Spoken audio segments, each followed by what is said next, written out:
राम राम जी, सभी भाइयों को राम राम। मैं हूं बाबा रामदास और आप देख रहे हैं बाबा की खरी खोटी। आज एक बार पुनः मेरे साथ जुड़ गए हैं कुमार भाई श्रीकांत जी। श्रीकांत जी राम राम। आपका प्रिय करो। मित्र घुंगरू जय श्री सेठ, राम। आपका प्रिय मित्र घुंगरू सेठ डिस्चार्ज हो गया। बड़ा रो रहा था, हाय मैं निर्दोष हूं, मैं तो पाक हूं, पवित्र हूं, मुझे जेल में सड़ा दिया, मैंने तो कुछ किया ही नहीं था। No one killed Jessica, no one killed Jessica, another no one killed Jessica. Jessica को किसी ने नहीं मारा। जी आपकी टिप्पणी। जेसिका छुरी पर गिर गई और जेसिका को किसी ने नहीं मारा। No one killed Jessica. और दिल्ली में शराब घोटाला हुआ ही नहीं। और दिल्ली के शराब घोटाले की छींटे मनीष सिसोदिया और केजरीवाल के दामन पे पड़े ही नहीं। केजरीवाल ने किसी प्रकार का घोटाला किया ही नहीं। यानी कि वो गंगा भी नहाए और गुलगुले से उन्होंने परहेज भी किया। और कहा जाता है कि उनके पैर में गंगा का रेत धसा भी नहीं। तो ऐसा काजल की कोठरी में जाकर कुकर्म करने वालों में अरविंद केजरीवाल और उस कुकर्म के बाद बाहर निकलने वालों में अरविंद केजरीवाल प्रमुखता से देखे जाएंगे। और इसमें एक और महत्वपूर्ण है कि केजरीवाल जो है और उनके प्रिय मित्र हैंडसम सिसोदिया वो अपने आप पे बिल्कुल अहम और खास है, क्योंकि किसी प्रकार का घोटाला हुआ ही नहीं है। सर मैं पहले एक चीज दर्शकों को क्लियर कर दूं। अभी प्राइमा फेसी जो टर्म यूज हो रहा है वो डिस्चार्ज है, ना कि एक्विटल। एक्विटल और डिस्चार्ज में एक मूल अंतर है। मुकदमा चला ही नहीं, मुकदमा शुरू ही नहीं हुआ, विभिन्न टेक्निकल कारणों से।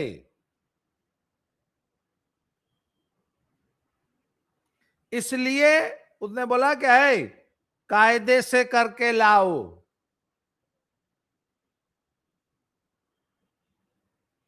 वापस चार्जशीट दाखिल होगी, चार्जेस फ्रेम होंगे, बहुत सारे एविडेंस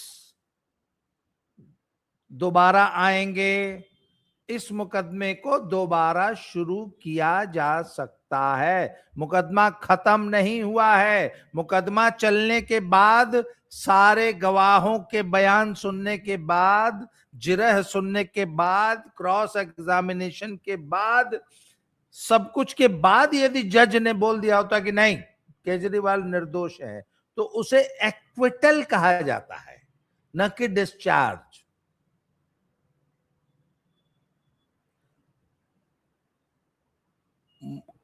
जैसे फॉर एग्जाम्पल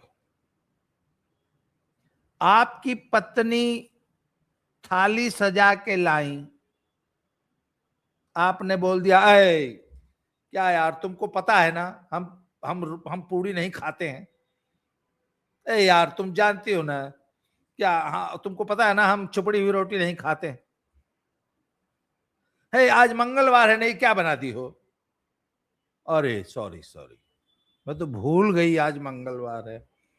वो थाली वापस ले गई। क्या आपने खाना खा लिया? थाली तो वापस चली गई, रसोई में वापस पहुंच गई, तो आपने खाना खाया? नहीं खाया। थाली वापस आएगी। तो ये केजरीवाल सिर्फ नाटक कर रहा था, केजरीवाल को भी अच्छी तरह पता है। और ये जितने लोग आज कुर्ता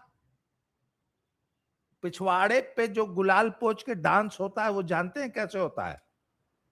मैं दर्शकों को बता दूं, पाजामा और चड्ढी उतार दी जाती है, ठीक, और कुर्ता ऐसे आगे से जो है उठा के दांतों में दबा लिया जाता है, मुंह पे पोत लेते हैं कालिख जिससे मुंहवा पहचान में ना आए, और कैमरे की तरफ पिछवाड़ा करके उसके ऊपर गुलाल पोत के नाचा जाता है। तो पिछवाड़े से पहचान में नहीं आता ना कौन नाच रहा है। मुंह पे कालिक है तो आप किसी का पिछवाड़ा देके आप पहचान लेंगे कि फलनवा है। तो ये इसको कहते हैं पिछवाड़ा डांस, पिछवाड़े पर गुलाल पोत कर नाचना। तो आज पूरी आम आदमी पार्टी और पूरा गिरोह जो है वो पिछवाड़े पर गुलाल पोत के नाच रहा है। अरे भैया, सीबीआई की चार्जशीट में कुछ टेक्निकल गलतियां हैं और हमारे जज साहब जो है वहां पे टेक्निकल चीजें देखने के लिए ही बैठाए गए हैं। जुडिशरी का मैं एक बड़ा अच्छा एग्जांपल देता हूं। पकड़ी कांड कहलाता है, पूर्वांचल का बहुत कुख्यात कांड है। अंधाधुंध फायरिंग करके 6 मासूम लोगों को एक चट्टी पे मार दिया गया। AK-47 की फायरिंग हुई थी। जज ने कहा कि मैं अच्छी तरह कन्विंस्ड हूं कि इन्हीं लोगों ने मारा है, पर अत्यंत दुर्भाग्यपूर्ण बात है कि कोई इनके खिलाफ गवाही देने नहीं आया, इसलिए मैं मजबूरन इनको बरी करता हूं। यह है हमारी जुडिशरी की हालत। सब कुछ जानते बूझते हुए भी टेक्निकल ग्राउंड्स पे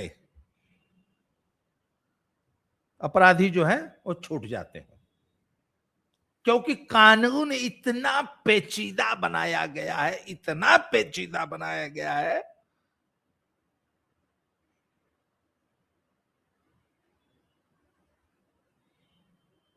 एक आदमी सरेआम गलती करते ऑफिस में पकड़ा गया, बॉस ने उसको टर्मिनेट कर दिया, नौकरी से निकाल दिया। तो उसने बोला आपने नौकरी से निकालने से पहले नोटिस दिया था उसको? नहीं दिया था। उसने लाख अपराध किए थे, नहीं, ऑन टेक्निकल ग्राउंड। क्यों? क्योंकि आपने निकालने से पहले नोटिस नहीं दिया, टर्मिनेशन को उसने वो कर दिया जज ने। उसने 1000 जो अपराध किए थे उनको भूल गया, एक टेक्निकलिटी को। तो ये तो हमारी जुडिशरी है सर। धन्य है ऐसी जुडिशरी को, मेरा सत सत बारंबार हृदय वंदनीय प्रातः स्मरामी और माँ प्रणाम है। और इस जुडिशरी को प्रॉब्लम इसमें है कि सीबीएस, हाँ, जेसिका लाल एनसीईआरटी और की आगे ऐसे की किताबों 1000 में केस हैं। जैसे सर जेसिका लाल और उसके जैसे 1000 केस है जहां लोअर कोर्ट से एक्विटल हुआ है, डिस्चार्ज नहीं, एक्विटल, बाइज्जत बरी किया गया। और हाईकोर्ट सुप्रीम कोर्ट ने जो है आजीवन कारावास और फांसी की सजा दी है। ऐसे हजारों केसेस हैं। नीचे की अदालतों के फैसले ऊपर जाके पलटते हैं।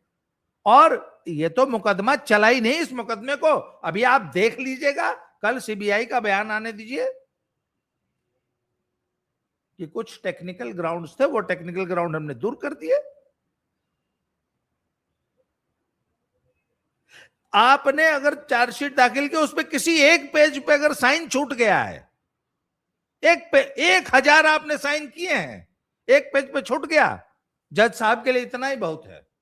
वो फलाना पेज पे साइन नहीं है, चलो।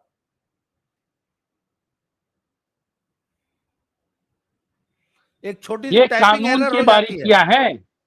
हाँ, दरअसल ये कानून की बारीकियां हैं और दरअसल ये लूप होल भी है। और अरविंद केजरीवाल को लेकर जो खबरें आ रही हैं और बीजेपी के तमाम नेता ये कह रहे हैं कि जो जांच एजेंसियां हैं वो इस पर आगे कार्रवाई करेंगी। दरअसल आपको पता है कि मछली पकड़ने का सबसे बेहतरीन तरीका क्या होता है? जब आप कांटा लेकर आप समुद्र में या पानी में डालते हैं और उस हुक से, वो जो हुक है, उस हुक में जब बड़ी मछली फंसती है तो आप पहले धीरे धीरे खींचते हैं और जैसे ही मछली पूरी ताकत दिखाती है आप पूरा कांटे का धारी जो है डोर छोड़ देते हैं कि उसे उड़ने दीजिए, स्वतंत्र होने दीजिए। फिर आप धीरे धीरे शिकंजा कसते हैं। यानी कि अब इसके बाद पूरी तरीके से मौज लेने दीजिए, द्वीप सपने में घूमने दीजिए। अरविंद केजरीवाल को ये सोचने दीजिए कि वो जांच एजेंसियों के चंगुल से बच गए हैं। उनको ये सोचने दीजिए कि अब उन पर कोई हाथ नहीं डाल सकता।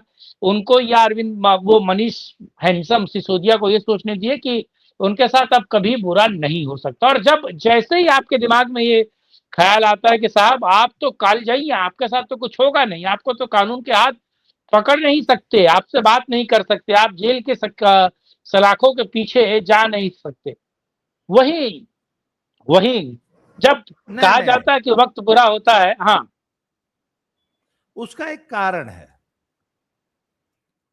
पुराने जमाने में एक विलेन हुआ करते थे, मेरे हमनाम थे, अजीत।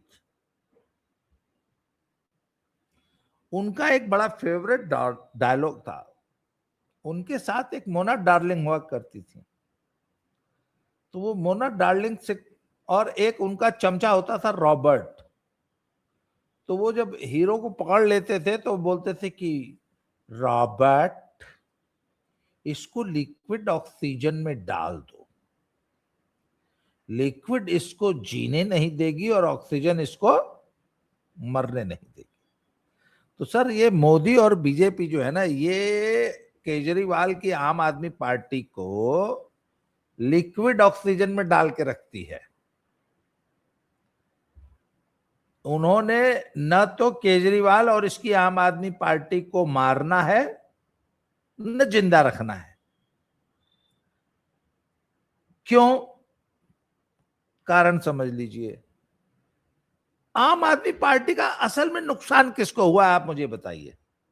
आम आदमी पार्टी, अभी ये जो केजरीवाल आज रो रहा था, ये रो रहा के आखिर अल्टीमेटली नुकसान किसका, फायदा किसका करता है? बीजेपी का।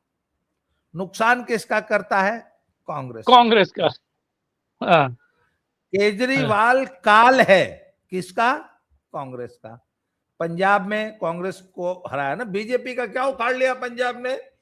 आम आदमी पार्टी ने बीजेपी का क्या उखाड़ लिया? उखाड़ा किसका? कांग्रेस का। गुजरात में कांग्रेस के का कोई नाम लेवा नहीं बचा। पिछले चुनाव में भाजपा 157 या कितना सीट जीत गई।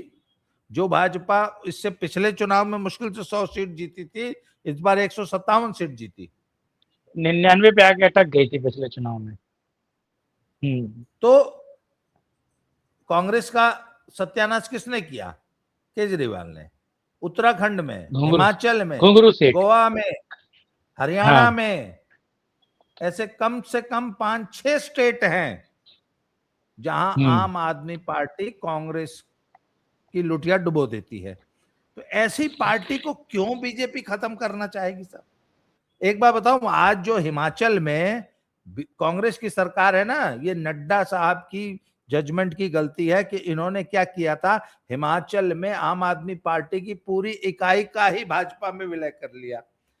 जबकि इनको चाहिए था कि आम आदमी पार्टी को और ज्यादा पालते पोसते। हर भाई 70 कैंडिडेट हैं, भाजपा बहुत बड़ी पार्टी है।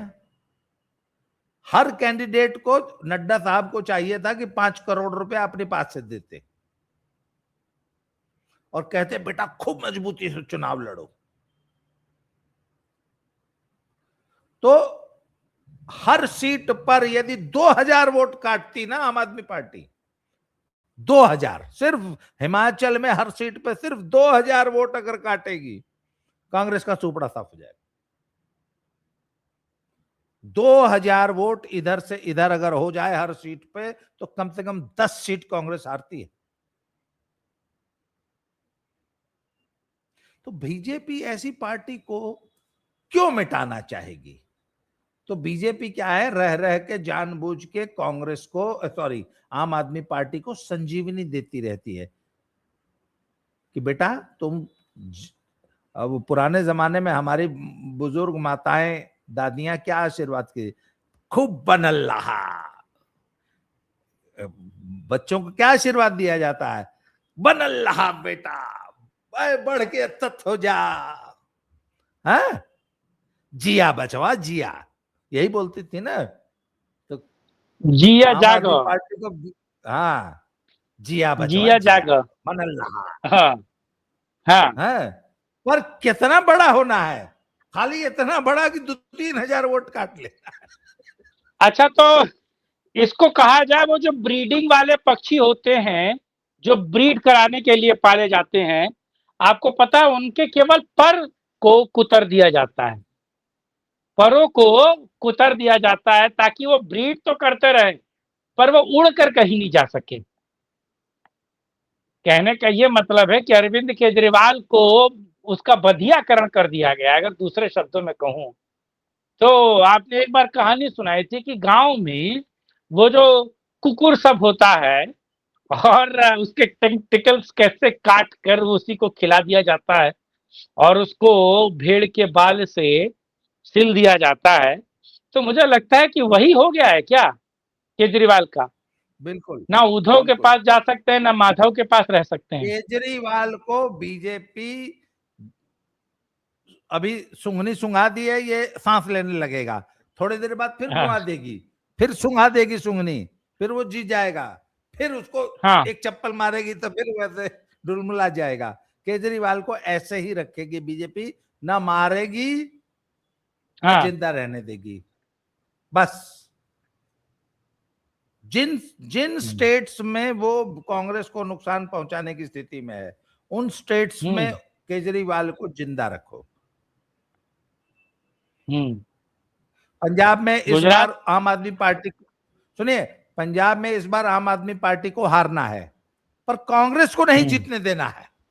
बीजेपी की जो स्ट्रेटजी है कि आम हाँ आदमी पार्टी तो हारेगी पक्का, कांग्रेस को नहीं हाँ। जीतने देना है। अकाली और ये आएंगे क्या। देखिए, अब ये तो विषयांतर हो जाएगा और हम कांग्रेस ठीक है के, ठीक है, इस पर अलग से बात करेंगे। लेकिन मुझे लगता हाँ है कि केजरीवाल को सांस लेने के लिए कुछ मोहलत, कुछ समय दिया है बीजेपी ने। और बीजेपी फिर पकड़ेगी और कहा जाए कि जांच एजेंसियां फिर पकड़ेंगी, फिर किसी केस में नहीं, वो हमारे तो अरविंद देखिए, मैंने केजरीवाल। कहा ना, हाँ। टेक्निकल ग्राउंड पे डिस्चार्ज हुआ है, वो उन टेक्निकल ग्राउंड्स को ठीक कर देगी। पर हम्म पर पर पर सीबीआई और ईडी की कार्यशैली पर प्रश्न चिन्ह तो लग गया ना। हम्म और और कार्य और न्यायपालिका पे भी लग गया कि तुम छोटे छोटे टेक्निकल ग्राउंड्स को पकड़ के बाल की खाल निकाल के इस देश में हम्म। अपराधियों के लिए, ये न्यायपालिका असल में अपराधियों का ऐशगाह, शरण स्थली बन गया है। ये सिर्फ अपराधियों को फेवर करती है, इसकी जितनी अपराध भी ये पालिका कहिए टेक्निकलिटीज उसे, है। अपराधी पालिका जी, कहिए, न्यायपालिका मत कहिए, क्योंकि न्याय बिल्कुल तो बिल्कुल संभव ही नहीं बिल्कुल है। वो अपराधी बिल्कुल। पालिका हो रही है, न्यायपालिका तो है नहीं। लेकिन मुझे लगता है कि अब इसके बाद जो निर्णय लिए जाएंगे या जो बड़े फैसले जांच एजेंसियों की स्क्रूटनी टाइट की जाएगी, मुझे लगता है कि उसका भी इम्पैक्ट होगा, उसका भी आपको एक बहुत बड़ा इम्पैक्ट दिखाई देगा। और एक अच्छे की अपेक्षा करें, वापस केजरीवाल की खुशियां काफूर होंगी और वापस केजरीवाल और मनीष हैंसन सिसोदिया किसी और केस में, क्योंकि एक केस नहीं है ना गुरु, केस बहुत जी, सारे हैं। कहाँ कहाँ बचाइएगा, कहाँ कहाँ आप अपने आप को बचाइएगा। और वैसे भी पंजाब का चुनाव माथे पर है, या मुझे लगता है कि अंदर खाने कोई डील तो नहीं हुई, लेकिन मुझे ऐसा ऐसा ऐसा होगा नहीं, लेकिन क्या पता, हो सकता है। राजनीतिक तौर पर बहुत सारी अब चीजें एक देखी मिनट, सुनी पड़ी जाती है। राजनीति में कुछ देखिए, राजनीति में कुछ भी संभव है। हाँ। एक बात बताइए, एवरीथिंग जब पॉसिबल इन वो पॉलिटिक्स। धनखड़ धनखड़ साहब जब खिचड़ी पका रहे थे, तो उनकी पोल पट्टी कौन खोला था? केजरीवाल ही तो आ गया था, भागा भागा, हुजूर मालिक मेरे आका, ऐसे ऐसे खिचड़ी बन रही है। केजरीवाल ने ही तो आगे लुतराया था कान में। लेकिन मैं आपको एक बार बता दूं, आपकी दाढ़ी है और मेरी भी दाढ़ी है।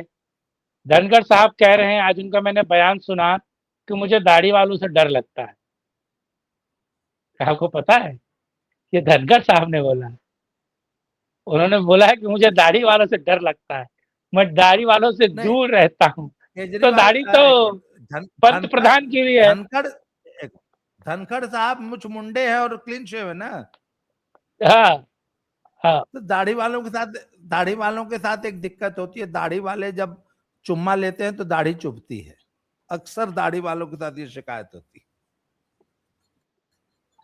हे बच्चे ने बोला, पापा दाढ़ी चुभती है आपकी, पापा दाढ़ी मुझे चुभती वो है। चुभता है, छोटे बच्चे भी, मुझे वो जो शुद्ध चुभता है। बच्चे होते हैं उनको दाढ़ी चुभती है। हाँ, मुझे वो चुभता तो हो है, सकता है दाढ़िया नहीं उस चुभता। अंदाज में, उस बाल सुलभ अंदाज में हो सकता है कह दिया हो धनखड़ साहब ने, क्योंकि वो तो दाढ़ी रखते नहीं है। धाकड़ भी तो हैं, दरअसल धनखड़ साहब धाकड़ भी तो हैं। जी जी। तो आज की चलिए चर्चा को समाप्त किया जाए, नहीं तो इसी प्रकार आप जी मुझसे जो है जी, सवाल करते रहेंगे और मैं बाल सुलभ चलिए आज की चर्चा जवाब को देते रहिएगा। समाप्त। ठीक है, आपने समय दिया, जय आभार। हिंद, जय श्री राम, हर हर महादेव। हर हर महादेव, वंदे मातरम।